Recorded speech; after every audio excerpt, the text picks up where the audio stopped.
Jemima stood beneath a musty, weather-worn canvas, skillfully stacking carrots on the wooden table. She is one of the many vendors in the bustling center square of the market. Vendors from all kingdoms and clans are welcomed for a price. The day is still young, yet Jemima's sales were more than usual. Spring had finally arrived, and the air buzzed with anticipation. But out the corner of her eye, she spotted a thief. Someone was snatching handfuls of her beets and making a run for it. "Hey, stop!" Jemima's voice rang out. The thief's ragged appearance betrayed him, a nomad. Bam! The shot echoed, and the thief crumbled to the ground, beets scattering. He clutched his leg, moaning in pain. With a sigh of annoyance, she retrieved her canteen and a clean towel from the table. 2 stalls away, in front of a display of vibrant rugs, she knelt to assist the wounded man. "You shot me, lady," he whimpered. "You stole from me," Jemima retorted. She poured water over the injury and wrapped it with her cowl. She helped the man hobble back to her booth. Jemima grabbed 2 carrots from her table. "If you're hungry, ask." She offers him a carrot as she takes a bite of her own. There was a restless urgency within the market. Something was different this year. A shift is taking place that would ripple through the market and beyond.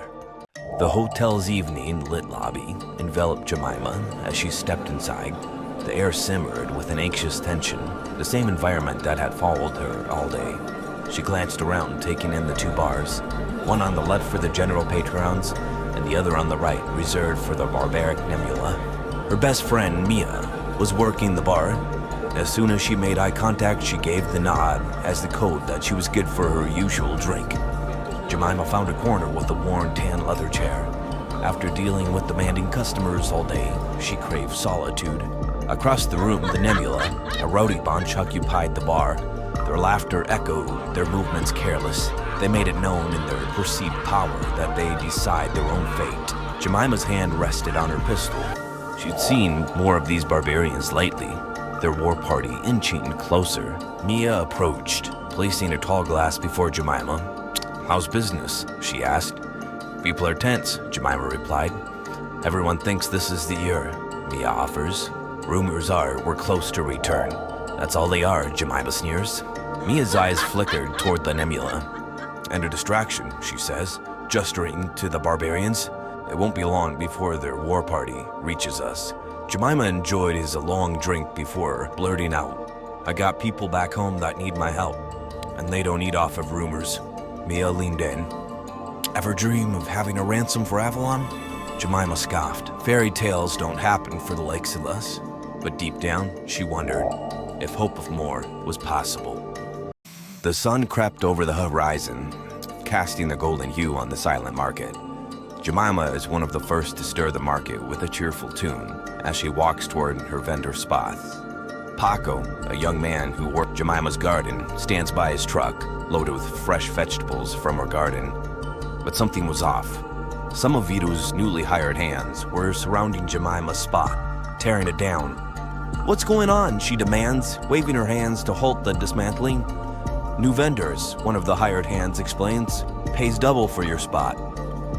"What do they sell?" Jemima's voice irritated. "Ransoms for Avalon," came the reply. The news disheartened Jemima. Swindlers, perhaps, but Vito cared only for profit. "Vito lets swindlers in?" Jemima's anger flared. "He lets money in," the hireling muttered. One of Vito's hired gunslingers, canvassing the area in a tan and black uniform, stepped toward the commotion. The other employee of the market justifies his order from the head honcho. Vito expects big things. Needs room for those who pay. Jemima clenches her fist. "Let's see if he's expecting me." She turned to Paco. "Stay put until you hear from me."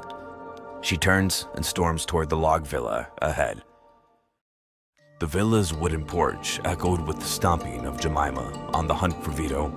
There was no way that after 2 years of having the same spot, things would change without a warning. The cranky wooden door to Vito's personal mercantile welcomed Jemima as the first guest. A few workers are preparing the store, their eyes darting up as she enters. "Sorry, we're not open yet," the employee nervously chuckled. "I'm here to talk to Vito," Jemima declared, her steely eyes carrying as much power as her words. The employee, standing in front of a table piled high with blankets, explains, No one sees Vito this early, and no one gets to speak to him without an appointment. Sicario! Jemima's voice cuts through the store, summoning another gunslinger from the back room. Ma'am, what can I help you with? I'm here to get my vendor spot back, Jemima snapped. Vendor inquiries are on Tuesday. The gunslinger is cut off with a wave of Jemima's hand. Just shut up.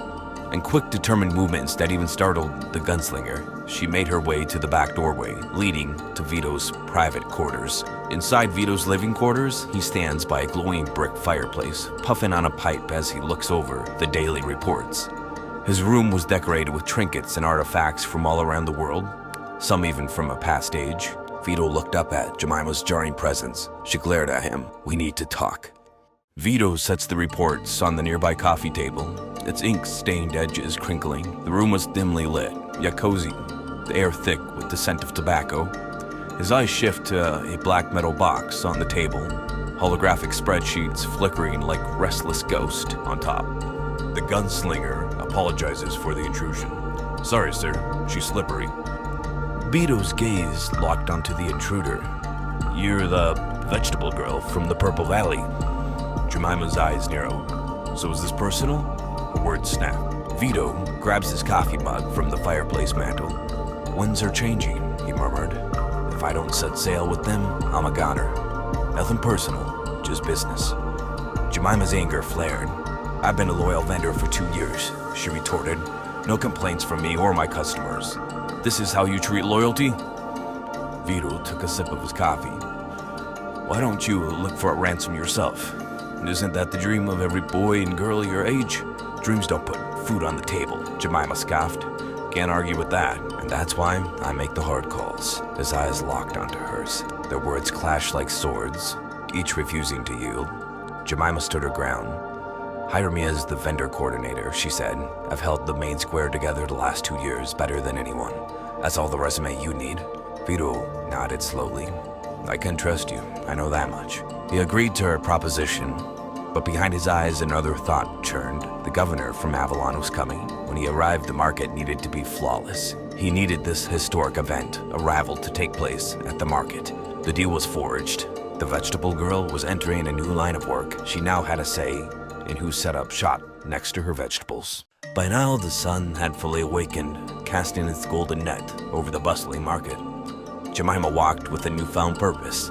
Deputized by the highest order in these parts, she now held sway over the local vendors, each marked by their patch-quilt square canvas overhead.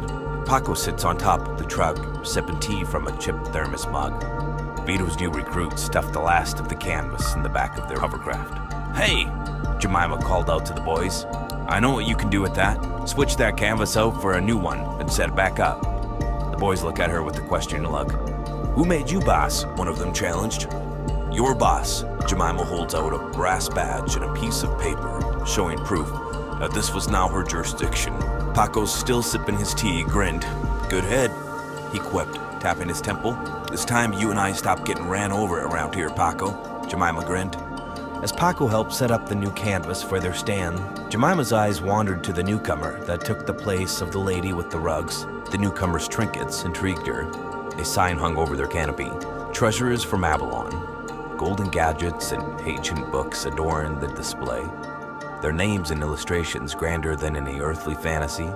It had been nearly a decade since Earth last glimpsed visitors from Avalon, and these artifacts were surreal even to behold. And so as the market stirred around her, Jemima wondered what secrets these treasures hold, what was possible if what she was looking at was a reality.